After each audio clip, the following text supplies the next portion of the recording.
Winston Caldwell ici. Et je veux que vous compreniez quelque chose immédiatement. Ce qui vient de se passer en mer n'est pas un incident. Ce n'est pas un accident. Ce n'est pas une provocation. C'est un message. 12 navires commerciaux. Près de 3 milliards de dollars en navires et en cargaisons. Des dizaines d'actifs navals russes déployés dans 3 théâtres maritimes distincts. Des centaines de marins civils qui sont partis travailler en s'attendant à un voyage de routine et qui se retrouvent maintenant reclassés en tant que témoins matériels dans des enquêtes qu'ils ne comprennent pas, dans une crise à laquelle ils n'ont jamais souscrit. Et si vous pensez que cela concerne des navires, ou même la Russie, alors vous passez à côté de la véritable histoire. Ce n'était pas impulsif, ce n'était pas émotionnel, ce n'était pas de la vengeance. C'était une opération calculée, méthodique, répétée, et la vérité la plus troublante de toutes est celle-ci. Nous leur avons appris à le faire. Nous avons écrit le manuel, nous avons établi le précédent. Nous avons démontré que le transport maritime commercial pouvait être armé, que le droit international pouvait être appliqué de manière sélective, que la pression économique pouvait se transformer en saisie physique. La Russie a simplement étudié la leçon et l'a appliquée avec précision. Au cours des dernières semaines, les forces navales russes ont exécuté une opération synchronisée dans 3 zones maritimes que, jusqu'à récemment, la plupart des planificateurs occidentaux considéraient encore comme conceptuellement distinctes. La mer Noire, les approches baltes, les routes arctiques, 3 théâtres, 12 navires, une action coordonnée, des pétroliers et des transporteurs de GNL arrêtés, abordés et escortés vers des ports russes, certains opérés par des Américains, certains sous pavillon allié, des cargaisons d'une valeur de centaines de millions par navire, immobilisées du jour au lendemain. Et voici l'élégance stratégique de ce que Moscou a fait. Les justifications légales ont été construites avec un tel soin que même maintenant les équipes juridiques occidentales débattent encore de savoir si la Russie a techniquement violé des traités ou simplement exploité des ambiguïtés qui étaient alors toujours là, attendant d'être utilisées. La réaction du public dans les capitales occidentales a suivi la chorégraphie habituelle. Des déclarations fortes, des réunions d'urgence, des condamnations, des avertissements de conséquences. Mais j'ai passé suffisamment d'années dans des salles de planification stratégique pour reconnaître la différence entre le théâtre et le véritable choc. Cette fois, la surprise était authentique. Ils ne s'attendaient vraiment pas à cela. Ils n'avaient pas prévu ce scénario. Ils ne s'y étaient pas préparés. Et cet échec devrait vous inquiéter bien plus que les navires eux-mêmes. Permettez-moi de remettre en question une croyance que vous tenez probablement sans jamais l'interroger. Vous croyez que le droit maritime international protège le transport commercial, que les navires marchands, transportant des cargaisons légales sous des pavillons reconnus, opèrent dans un espace neutre protégé même lorsque de grandes puissances marines sont en conflit. Sur le papier, ce système existe. La CNUDM, les conventions de l'OMI, des décennies de traités. Mais voici la vérité que les événements récents ont révélée. Les règles n'ont d'importance que lorsque quelqu'un est prêt et capable de les faire respecter. Et lorsque l'application elle-même devient une arme, les règles cessent donc d'être une protection et commencent à devenir des cibles. L'histoire de notre arrivée ici ne commence pas cette année. Elle commence fin 2022, après l'invasion de l'Ukraine, lorsque les États-Unis et leurs alliés ont lancé le régime de sanctions le plus ambitieux de l'histoire moderne. La Russie a été coupée de SWIFT, les actifs de la Banque centrale ont été gelés, les exportations de technologies ont été bloquées, et puis est venue l'innovation dont les décideurs occidentaux étaient les plus fiers. Le plafonnement du prix du pétrole. L'idée était simple et, du point de vue de Washington, brillante. Laisser le pétrole russe continuer à circuler pour éviter le chaos sur le marché mondial, mais seulement à un prix que nous décidons. 60$ le baril. À prendre ou à laisser. Du point de vue de Moscou, ce n'était pas une politique astucieuse. C'était une déclaration de souveraineté économique par quelqu'un d'autre sur les ressources russes. C'était l'Occident utilisant sa domination sur la finance, l'assurance et l'infrastructure maritime pour dicter les termes du commerce mondial. Le message était clair. Vous participez au système mondial seulement selon nos conditions. Pendant près de 2 ans, la Russie semblait absorber la pression. Mais en réalité, elle s'adaptait, redirigeant les exportations vers l'Asie, construisant des infrastructures arctiques, développant des systèmes de paiement alternatifs, construisant un écosystème logistique et financier parallèle, pas comme une solution temporaire, mais comme une préparation à un monde où la permission occidentale ne serait plus supposée. Puis, à la fin de 2024, quelque chose a changé. Les marines occidentales ont commencé à aborder et à inspecter des pétroliers soupçonnés de violer le plafond des prix. Pas dans les eaux russes, pas même dans des zones contestées, dans les eaux internationales, sous la bannière de l'application des sanctions. Et à ce moment-là, la guerre économique a franchi un seuil. Ce qui avait été coercition financière est devenu contrôle physique. La Russie a observé, documenté, archivé, construit des arguments juridiques et attendu. Le déclencheur est survenu en décembre. Une collision dans les eaux du Nord entre un pétrolier opéré par des Américains et un navire de recherche russe. Des marins russes le sont morts. Washington a qualifié cela d'accident. Moscou a parlé de crime. Ils ont exigé que le navire revienne pour enquête. Il a refusé. Et à ce moment-là, la Russie a obtenu quelque chose de bien plus précieux qu'un argument diplomatique. Elle a obtenu un cadre légal et narratif. Ce qui a suivi n'était pas une réaction, c'était une exécution. Des unités navales se sont déplacées avec la coordination d'un exercice planifié depuis longtemps. Des équipes d'embarquement ont sécurisé des navires en quelques minutes. Les équipages ont été reclassés non pas en tant qu'otages, mais en tant que témoins matériels. Une distinction légale qui change tout et rien en même temps. Et avec cela, la Russie a brisé l'une des plus anciennes règles non écrites du monde moderne, que le transport maritime commercial est interdit, que le commerce existe dans un domaine séparé de la guerre. Ce monde est révolu. Si vous voulez comprendre ce qui se passe vraiment, vous devez cesser de penser en termes d'incidents et commencer à penser en termes de système. Ce que la Russie a fait n'est pas principalement une opération navale, c'est une opération conceptuelle. C'est une attaque contre une hypothèse si profondément ancrée dans le commerce mondial que presque personne ne l'a jamais remise en question. L'hypothèse selon laquelle le commerce et le conflit occupent des domaines séparés, que le transport maritime commercial existe dans un espace protégé, isolé de la rivalité entre grandes puissances. Cette hypothèse a survécu à la guerre froide, elle a survécu aux confrontations nucléaires, elle a survécu aux guerres par procuration, elle a survécu à la confrontation idéologique. Et maintenant, elle est en train de mourir, non pas parce que des traités ont été réécrits, mais parce que le comportement qui soutenait l'hypothèse a changé. Ce que Moscou pratique ici est quelque chose que tout stratège sérieux reconnaît immédiatement. Le miroir. Prendre les méthodes de votre adversaire et les retourner contre lui d'une manière qui expose la faiblesse structurelle de sa position. L'Occident a passé 2 ans à insister sur le fait que l'embarquement de navires en eau internationale, le gel des avoirs, la dictation des prix et le contrôle de la logistique n'étaient pas de la coercition, mais l'application d'un ordre basé sur des règles. La Russie avance maintenant un argument brutalement simple. Si cela est une application, alors cela l'est aussi. D'un point de vue purement juridique, la situation est délibérément construite pour être un cauchemar. La Russie ne qualifie pas ses équipages de otages. Elle les appelle témoins. Elle ne qualifie pas ses navires de pris de guerre, elle les appelle preuves. Elle ne déclare pas de blocus, elle mène des enquêtes. Ce n'est pas un langage accidentel, c'est une guerre juridique. C'est conçu pour piéger les gouvernements occidentaux dans leur propre logique. Soit vous admettez que l'application des sanctions en mer était déjà une forme de coercition, soit vous acceptez que la Russie ait désormais le droit de faire de même selon sa propre interprétation de la sécurité et de la juridiction. Et voici la partie qui devrait vraiment troubler les planificateurs à Washington et à Bruxelles. Cette logique ne nécessite pas que la Russie ait raison. Elle exige simplement que la Russie soit suffisamment plausible pour créer de l'hésitation, de la division et des retards. L'ordre international moderne ne s'effondre pas parce que quelqu'un prouve que les règles sont invalides. Il s'effondre parce que trop d'acteurs découvrent que les règles peuvent être contournées sans conséquences catastrophiques immédiates. Une fois que cette réalisation se propage, le comportement change très rapidement. Regardez ce qui s'est déjà passé sur les marchés. Les primes d'assurance autour des eaux adjacentes à la Russie ont explosé. Certaines routes deviennent commercialement non viables, indépendamment de la sécurité physique. Lorsque le transport maritime devient non assurable, il cesse effectivement d'exister. Le capital ne discute pas. Il s'en va.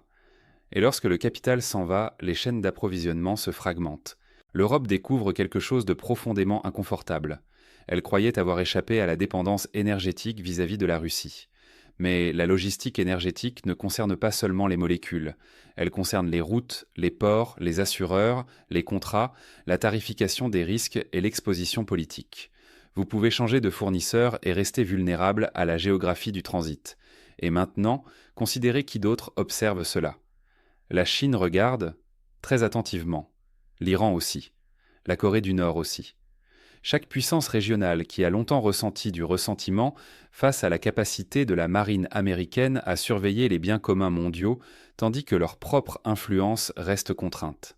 Ils étudient les mécanismes, ils étudient le langage juridique, ils étudient la réponse occidentale. Et ils posent une question très simple. Pourquoi combattre directement la marine américaine quand vous pouvez plutôt saisir des navires commerciaux et oser Washington à décider si le commerce vaut la guerre? C'est ainsi que les voies d'escalade se transforment. Une fois que le transport maritime commercial devient un outil de pression légitime, toute la carte stratégique change. Pratiquement chaque navire moderne transporte des équipements électroniques qui peuvent être décrits comme à double usage. Système de communication, un radar, équipement de navigation. Tout cela peut être réinterprété comme une capacité de renseignement par un État hostile. Réglementation environnementale, inspection de sécurité, contrôle de l'état du port. Tous ces cadres sont suffisamment larges pour justifier presque toute intervention si la volonté politique existe. La ligne entre réglementation et saisie n'est plus une ligne, c'est un brouillard. Et à l'intérieur de ce brouillard, les normes meurent silencieusement. Le coût humain de cette transformation est déjà visible, et ce sont toujours les mêmes personnes qui le peinent. Pas les oligarques, pas les ministres, pas les amiraux, les marins, les membres d'équipage, les travailleurs qui ont signé des contrats pour transporter des marchandises, pas pour devenir des pièces sur un échiquier géopolitique. Ils sont maintenant assis dans un flou juridique, redéfini par des mots écrits dans des bureaux à des milliers de kilomètres. Voici ce qui se passe lorsque des systèmes conçus pour le commerce sont réaffectés à la coercition. Le système ne se brise pas proprement. Il commence à produire des victimes. Et voici le danger structurel plus profond. Si ce schéma se maintient, si aucune limite ferme n'est rétablie, le commerce maritime entre dans une ère d'instabilité permanente. Chaque point de passage devient un point de pression. Chaque inspection devient une saisie potentielle. Chaque voyage devient un risque politique calculé. Et lorsque le risque devient structurel plutôt qu'exceptionnel, la mondialisation ne s'effondre pas. Elle se dissout lentement. Ce que la Russie démontre n'est pas de la force au sens traditionnel. Elle ne concurrence pas l'Occident économiquement ou technologiquement. Elle fait quelque chose de bien plus asymétrique. Elle impose l'incertitude, elle augmente le coût des opérations normales, elle force ses adversaires à défendre tout, partout, tout le temps. C'est la stratégie d'une puissance qui sait qu'elle ne peut pas dominer le système. Alors elle essaie de rendre le système lui-même peu fiable. Et voici la vérité la plus inconfortable. Le régime de sanctions a été conçu pour rendre l'exploitation économique de la Russie douloureuse. Au lieu de cela, ces mécanismes d'application ont appris à la Russie comment rendre le système mondial douloureux pour tout le monde. C'est l'inversion. Des systèmes forts et confiants dépendent de la prévisibilité. Les puissances en déclin ou menacées prospèrent eux sur la disruption. Et la disruption ne nécessite pas de gagner. Elle nécessite seulement de briser les hypothèses. L'hypothèse que le commerce est neutre. L'hypothèse que l'expédition est protégée. L'hypothèse que la loi et le pouvoir peuvent être séparés proprement. Ces hypothèses sont maintenant sous une attaque directe, et la question à laquelle personne dans un poste public ne veut répondre est la suivante. Si cela devient normal, si cela devient le modèle, comment exactement maintenez-vous le fonctionnement de l'économie mondiale sans mettre un navire de guerre à côté de chaque cargo? Vous ne pouvez pas. Et c'est le piège stratégique qui vient d'être révélé. La phase la plus dangereuse de tout effondrement systémique n'est pas le moment où la première règle est enfreinte. C'est le moment où tout le monde réalise que la règle peut être enfreinte et que rien de catastrophique ne se produit immédiatement. C'est à ce moment que le comportement change. C'est à ce moment que l'imitation se propage. C'est à ce moment que la retenue commence à ressembler à de la faiblesse et que la provocation commence à ressembler à une opportunité. Nous sommes maintenant dans cette phase. L'opération de la Russie n'a pas seulement saisi des navires, elle a démontré une preuve de concept.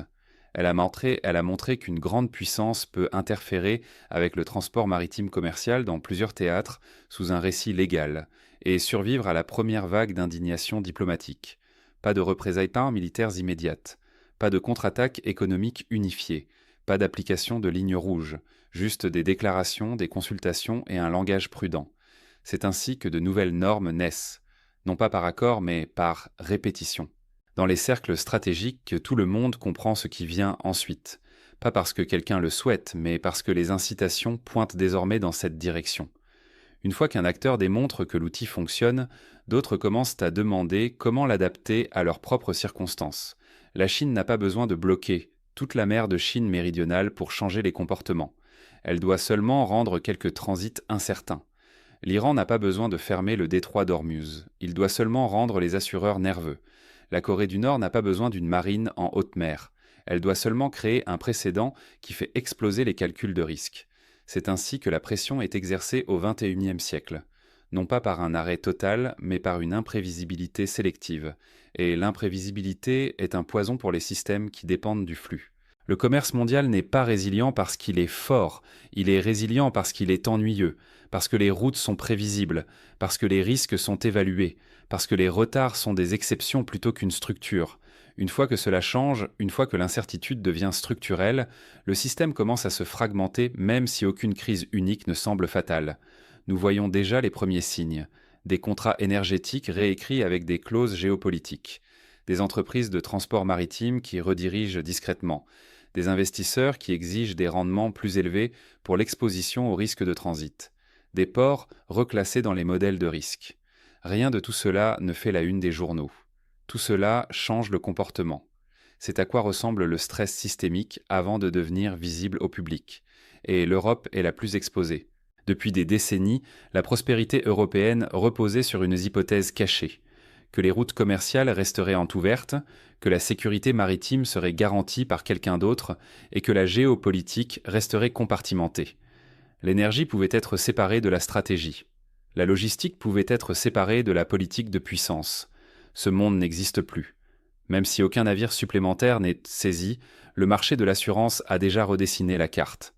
Certaines routes sont désormais effectivement interdites. D'autres n'existent qu'à des prix qui détruisent la compétitivité.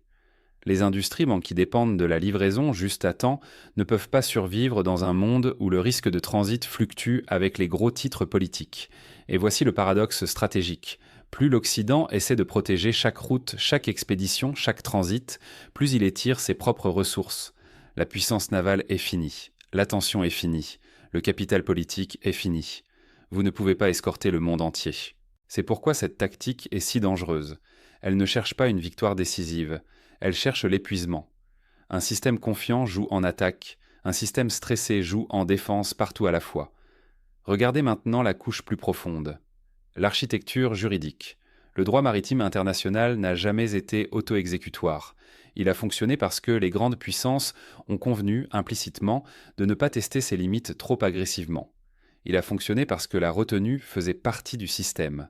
Une fois que la retenue disparaît, la loi devient un menu, pas une frontière. Chaque article peut être interprété, chaque clause peut être étendue, chaque exception peut devenir la règle. Ce que la Russie a fait, c'est montrer que les zones grises sont suffisamment vastes pour faire passer des flottes entières. Et une fois qu'un acteur fait cela, la pression sur les autres pour faire de même devient écrasante. Car dans un système où les règles sont appliquées de manière sélective, la seule protection fiable devient le levier. C'est le moment où le commerce cesse d'être du commerce et devient un terrain. Les marins en détention aujourd'hui ne sont pas l'histoire principale, ils en sont le symptôme. L'histoire principale est que le pare-feu invisible entre l'activité économique et le conflit stratégique est en train de brûler. Et une fois qu'il brûle, le reconstruire est extraordinairement difficile, parce que la confiance, contrairement aux infrastructures, ne peut pas être reconstruite par décret. Maintenant, considérez les dynamiques politiques que cela crée au sein des démocraties occidentales. Chaque escalade entraîne désormais un coût humain qui est visible et chargé émotionnellement. Chaque navire saisi signifie des familles, des gros titres, de la pression et des divisions internes. Cela rend les réponses décisives plus difficiles, pas plus faciles. C'est une autre couche de la stratégie. Transformer l'ouverture des sociétés démocratiques en friction. Les systèmes autocratiques peuvent absorber l'incertitude en interne. Les démocraties l'externalisent. Et voici la partie la plus inconfortable. Il n'y a pas de moyen propre de revenir à l'ancien monde. Vous ne pouvez pas désinventer cette tactique. Vous ne pouvez pas persuader chaque acteur d'oublier qu'elle fonctionne. Vous ne pouvez tenter de construire que de nouvelles lignes rouges, et les lignes rouges, une fois franchies, sont notoirement difficiles à rétablir. C'est ainsi que les ordres internationaux meurent, pas dans des explosions, dans des documents, dans des clauses d'assurance, dans des décisions de routage, dans des calculs discrets en salle de conseil. Au moment où les politiciens réalisent que le système a changé, le comportement s'est déjà adapté. Le monde n'est pas au bord du chaos. Il glisse vers une forme d'ordre plus froide, plus fragmentée, plus transactionnelle, où le pouvoir s'exerce non seulement par le biais des armées et de l'argent, mais aussi par la perturbation des flux. Et dans ce monde, chaque porte-conteneur est un levier potentiel. Chaque pétrolier est une monnaie d'échange potentielle. Chaque route est un front potentiel. C'est la réalité dans laquelle nous entrons maintenant. Non pas parce que quelqu'un l'a planifié, mais parce que les anciennes hypothèses ne tiennent plus. Chaque ordre international révèle finalement sur quoi il repose vraiment. Pas des lois, pas des traités, pas des institutions, mais des hypothèses partagées sur le comportement. Pendant près de 80 ans, le système commercial mondial reposait sur une telle hypothèse, que le transport maritime commercial resterait séparé des conflits des grandes puissances, que le commerce continuerait même lorsque la politique devenait hostile, que les navires marchands n'étaient donc pas un terrain. Cette hypothèse est désormais brisée. Non pas parce qu'un traité a été révoqué, non pas parce qu'une déclaration a été émise, mais parce que le comportement a changé. Et dans les systèmes internationaux, le comportement est la réalité. Les 12 navires stationnés dans les ports russes ne sont pas la crise. Ils sont le signal. Ils marquent le moment où une règle cachée a cessé d'être respectée. Et une fois que cela se produit, l'ancien système ne s'effondre pas en un seul événement dramatique. Il se désagrège. Le régime de sanctions était censé isoler la Russie, la contraindre et forcer un ajustement. Au lieu de cela, ces mécanismes d'application ont révélé quelque chose de bien plus dangereux, que le système économique mondial peut être transformé en champ de bataille, que la logistique peut être militarisée, que le droit peut être réutilisé comme pression. La Russie n'a pas inventé cela, elle l'a observé, appris et reflété.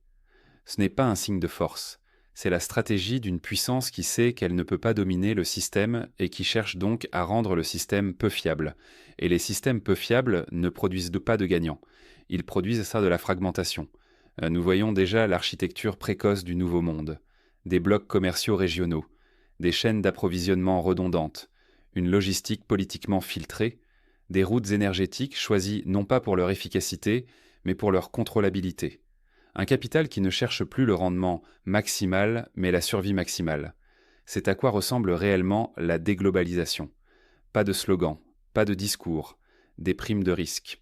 Dans ce monde, l'Europe paie le prix le plus élevé.